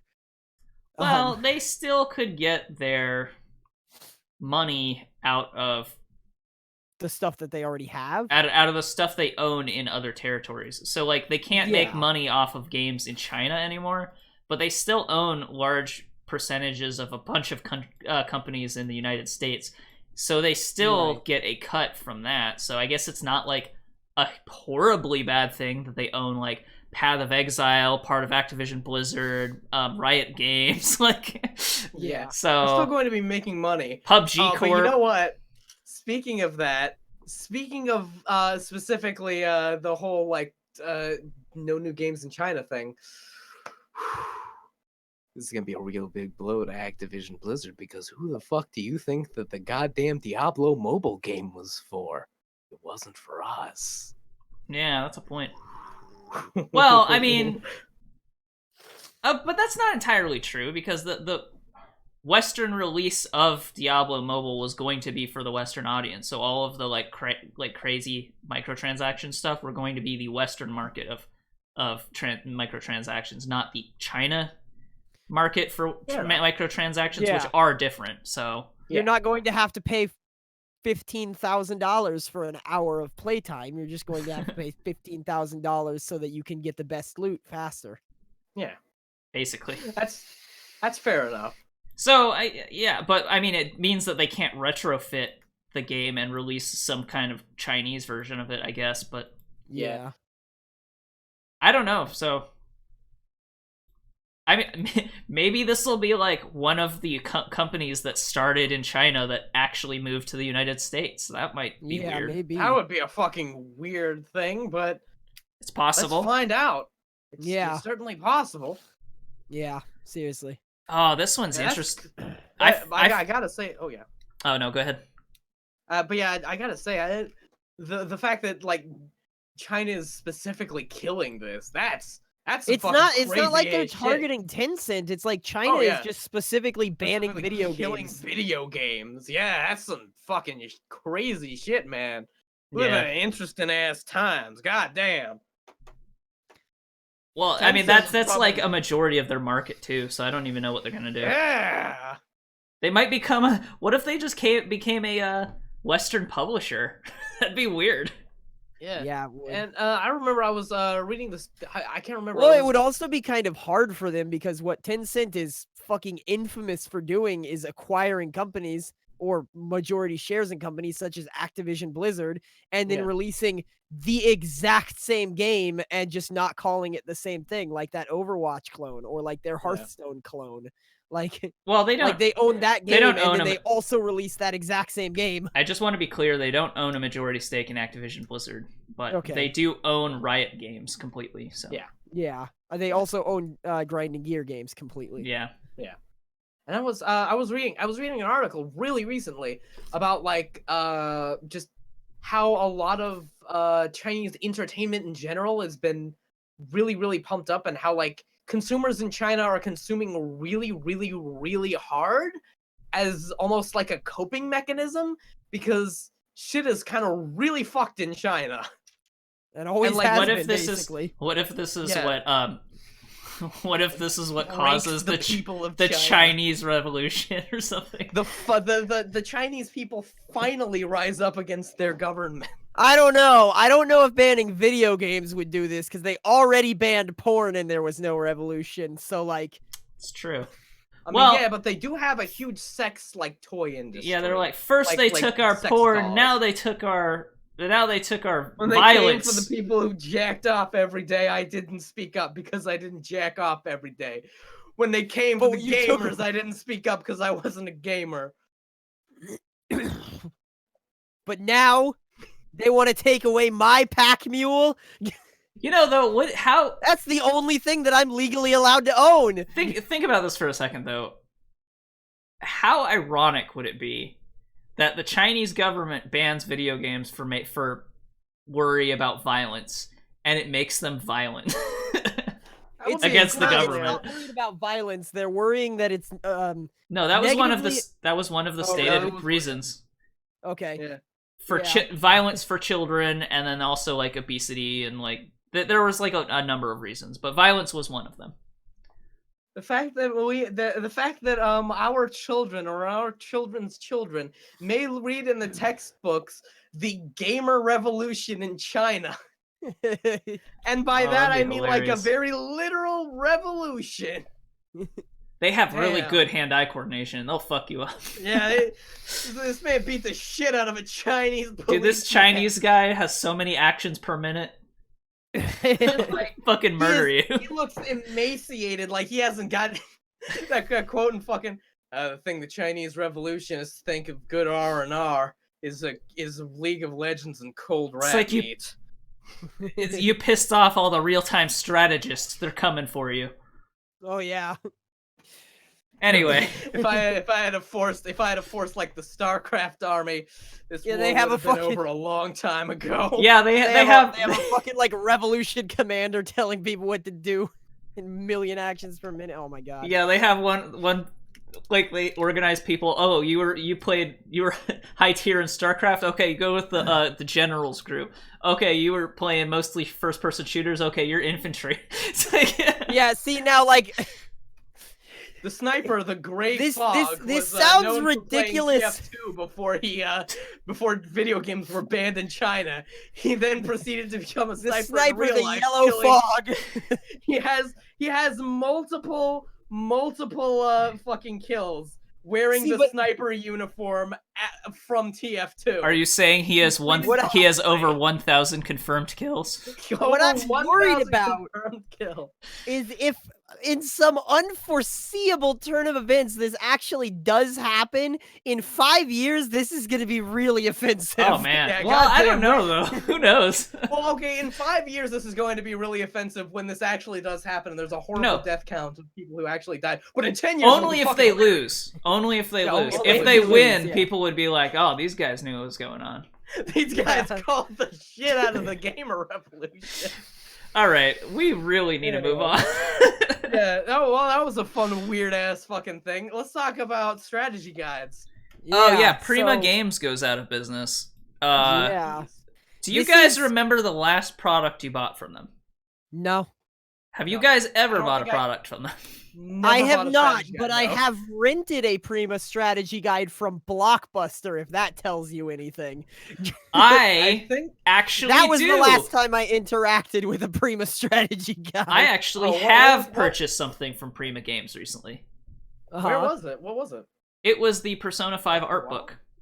Oh, okay, cool. So they also made art books. Unfortunately, I was Yeah, very no. disappointed in that art book because it Oh, no. was mostly just screen it was like art from the game just in a book instead of being like concept art and stuff. So I was Right. actually kind of Oh. disappointed with it. Yeah, that sounds terrible. I'm sorry. I mean, it's kind of cool because that game did have a lot of cool art, but it's like Yeah. there's like 4 pages of people's faces in different poses because like it had every like version of someone's face when they were talking in like visual novel style. So like I don't know. There is some See, like actual concept art, but I was kind of disappointed with the ratio of concept art to like actual screen, like basically screenshots. Right. here's what is surprising to me. Hmm? I read this headline, strategy guide maker Prima Games is shutting down. And then I looked at my fucking calendar. It's 2018. It took them this long to shut down. GameFAQs has existed for like 20 years, and they still somehow made strategy guides for that much longer. I don't understand how they stayed in business this long with the age of the internet. Like, literally, like, okay, they have a picture of the front of the Pokemon Fire Red and Leaf Green thing, right? Mhm. And some of the features that it lists are all 40 berries listed, maps for every area, hard to catch Pokemon found. If I go to Google right now and search how to catch Pikachu in Fire Red, I can have that instantly for free. I don't have to spend $20 on a book. Like who bought these?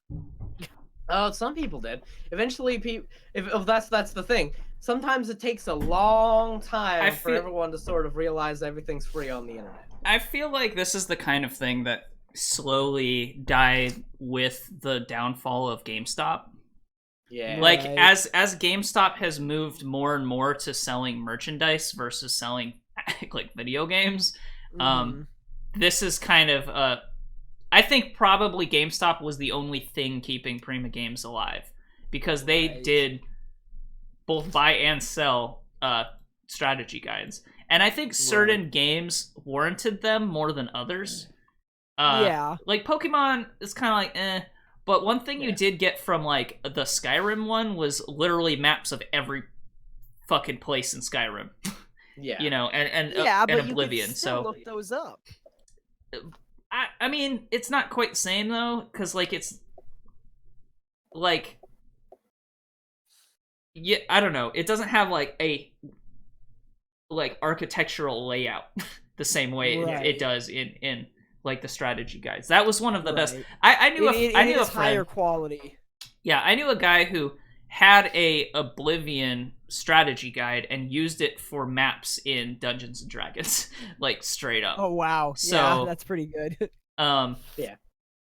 He would just like randomly look at it and copy it and then turn that into a map and just put them together. That's pretty cool. So I think certain ones, like I think the ones for like a lot of Bethesda games were probably worth it. Yeah. But I I would say, think I like, feel like those are the only ones that ever sold, and those are the only 'Cause ones I ever saw on the store shelves. So Maybe Breath of the Wild probably still pretty good. Yeah, Yeah, probably. probably. I actually saw this news. It was really funny because my Power Hour edition of Fallout 76 just shipped today, and on the shipping thing it was like, you might also be interested in the Prima official strategy guide for Fallout 76, and I'm like, why would I fucking need that? I was thinking that to myself, and then later in the day, like an hour later, I saw that they're shutting down. yeah, the last thing So I I heard know. was the last thing I heard was something like Fallout 76 strategy guide is going to be the largest strategy guide ever or something. Wow. And I guess it's not now. Yeah. Yeah. Well, I mean, Yeah. I guess it is now. It's going to be the largest strategy guide ever. No, because I don't think it's forever. going to come out. Oh, it's out. It's available to buy on Amazon. You can get it now. Well, okay. Maybe. It's not like a pre-order. You can buy it. I'm pretty sure they already made it. Yeah. But I was thinking of like other games that would have really benefited from like having a strategy guide for them, and like most recent one that I played honestly was Hollow Knight. That would have the fucking strategy guide for that would have been great. Yeah, but Yeah. it was an indie game, so. Yeah. Fair enough. Yeah. Also, I'm not seeing. I can't find any strategy guides on Prima right now, or on Really? Amazon. Weird. Who's Piggyback? I keep seeing Piggyback. What? I don't know. Is there a different strategy guide company now? I don't know. Already? Never heard of them. Yeah, I just keep on seeing a company called Piggyback that is selling like hardcover fancy looking ones.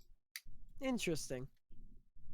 Honestly, they look better than Prima guides, so I don't know what that tells you, but That's kind of funny.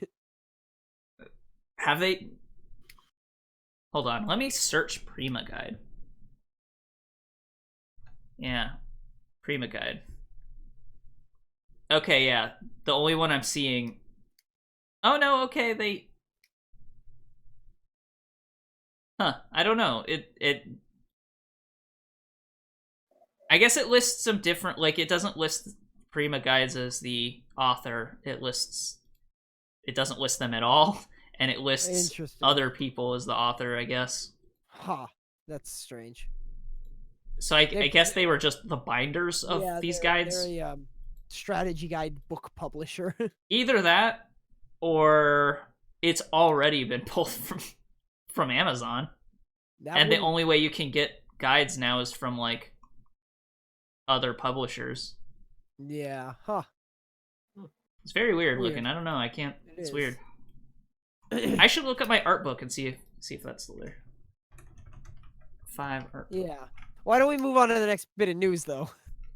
Yes. What's the next one? It is. Oh yeah. Official NES Switch controllers. Neat. That's pretty cool. They're I feel like $60. the Switch controllers already. Oh my god. The Switch controllers already kind of feel like NES controllers to me. Like Yeah, but these ones are like they're actually exactly NES. like the Yeah. NES controllers. I actually saw something else. It's like a little adapter that came out right before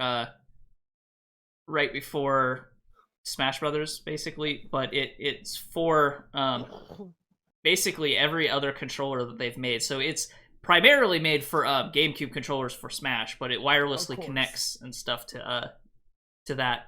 But also you can use like all sorts of other controllers with it. You can use like the NES Classic controllers, the SNES Classic controllers. You can use all sorts of weird shit with it. So, and it also it was $20, not $60. So that might be worth considering. Yeah, as opposed to the wireless ones that Nintendo made. It's weird. Okay. I am seeing Prima strategy guides still. Okay. And my art book is there. So I don't know. Oh. That's funny. Yeah, it is a little weird. Okay, next thing is Lucio's Overwatch debut album came out, and you can get it free for right now as a promotion for Lucio's. The cereal. Yes. I thought that they already released this shit 2 years ago when fucking first BlizzCon after goddamn. No, I think they released a couple songs. I think they released Rejuvenescencia. Maybe it's already. Maybe it was already out, but now you can get it for free right now. Maybe that's what it is. I don't know. Giving away his debut album for free. Yeah, that's what Yeah. it sounds like. Yeah. So it's not a release. It's a free. I guess I just never heard about this, but yeah. Also, that's what the completely heck? understandable. No FLAC files. Only MP3s. Get out of here. Yeah, what the fuck? Yeah, it's a little weird. You Um, just have to convert them yourself, which doesn't do anything. Speaking of Switch controllers, the Nintendo Switch has YouTube now. Oh yeah. That's cool. I mean, Cool, like, Switch. If anybody wanted that. I mean, lots of Well, people people wanted wanted that, it. but lots of people wanted it because that was how you were supposed to hack your Wii U. So people were hoping, but no. no, I don't think that's why. I think a lot of people just want to watch YouTube on their Videos on tablet. their Switch. And the Switch is Yeah. like a tablet, so people Yeah, that expected makes it to have it because they wanted it on their tablet, but it didn't for the longest time. I personally don't give a shit, but you know, Yeah, if I'm gonna watch I YouTube completely anywhere understand why mobile, it's people gonna do be it. on my phone, exactly. Yeah. and even then, And even then, I usually just wait till I get home. all right. Yeah, well, you know. I just thought it was That's worth a- bringing up because cool. people It's care good about that. they got it. It's good that they got that feature finally. It's been a feature that people have been asking for, so it's not like nobody wanted it. Is Netflix on there yet? Because I feel like I heard that it was, No, but I no don't know. Netflix. As a matter of fact, Netflix got removed from the Wii recently, the original Wii, Yeah, which is like whatever. yeah. I didn't. The Wii and the Wii U. I didn't think it was worth talking about. So. Yeah. So last thing, this one's kind of a funny one. You know the PlayStation Classic? Yeah. Yes, I'm aware of It's been revealed that it uses PCSX, which is a very popular open source emulator for the PlayStation 1. They took an open source emulator off the internet and used it. Stuck it in a box. Stuck it for this thing. I don't know. On one hand, it's kind of cool, and the appeal of these micro consoles have always been the cool piece of plastic. You know, you've always been able to do NES and SNES games on a Raspberry Pi for like a small percentage of the price, like a fourth or something or more. Yeah. Exactly. So you know, part of it has always still been just the plastic part, but it's just really funny that what they did was take the open source PCSX. Isn't that funny? That is legitimately hilarious. If it had a disc drive, you could literally just pop in a fucking PlayStation disc, and it would just be a PlayStation. So what makes this kind of just downloaded an emulator from like from the internet emulator website and put it in a box and shipped it out for $59.99. I think that's how much it costs. I don't remember who it was, but I feel like some company did something similar and got caught because one of the ROMs that was on their console was a ROM off of the internet because it was a hacked ROM that fixed bugs. And because certain bugs didn't exist in their version of that ROM, it was obvious that it was a hacked ROM. Right. I don't remember who it was. It could have been Sega's Dreamcast thing? Sega's thing, yeah. I don't remember. Genesis, not Dreamcast, I would assume. Genesis, yeah. It might have been NES. I don't remember. But either way, it's kind of funny, though. Like, not that long ago, we had the news that NES went after a bunch of ROM sites. And then here we're seeing PlayStation just take an open source emulator. It shows such a difference in like philosophy between the two companies. Yeah. It's funny. Like probably a majority of the actual work that went into making the PlayStation Classic was licensing work. Like which games can we get away with putting on this thing is probably what all they were really doing. That wouldn't surprise me. That's really the funny. actual thing. Fucking put that emulator on it, put a couple ROMs on there, and fucking ship it out. But it's like it also highlights that Sony is taking an active blind eye to ROM sites because Nintendo released their NES Classic stuff and then and the SNES Classic, and not super long after that they started going after a bunch of ROM sites. And here we see Sony just lift an open source emulator and still hasn't said a word about ROM sites. So I don't know. Interesting. Yeah, it's funny. Although, in fairness, and actually this is something I said to Thel when I first heard about this because I just found it hilarious. Like, you've been able to buy PlayStation 1 games on your consoles for fucking ever. Yeah. Like, I found out that it actually was PlayStation 3 that you could, and PlayStation 4 you can't, but you can for certain select ones that have been updated. So you still have to like repurchase stuff in places, but like they actually have been going through the work of moving over their back catalog as best they can. Meanwhile, people are begging Nintendo to release a virtual console for the NES or for the Switch, and just let me play fucking Legend of Zelda, fucking Twilight Princess on my Switch. Why? Yeah, having GameCubes ported over, I would really like, because there's a bunch of GameCube and Wii games I've never played. Play Paper Mario: The Thousand-Year Door so fucking bad, and literally the only way that it is possible for me to legally play it is to dig my GameCube out of storage and go to a fucking secondhand shop and buy an old copy of it. That is the only way that I am legally allowed to play that game. And I want to so bad, because I've never played it. And I love the original Paper Mario. Love it. Yeah. It's frustrating. Yeah, and even games like, I don't know, there's a huge catalog of GameCube and Wii games that I would love to see on the Switch. Even games that, like, I don't even necessarily need them to be, like ported.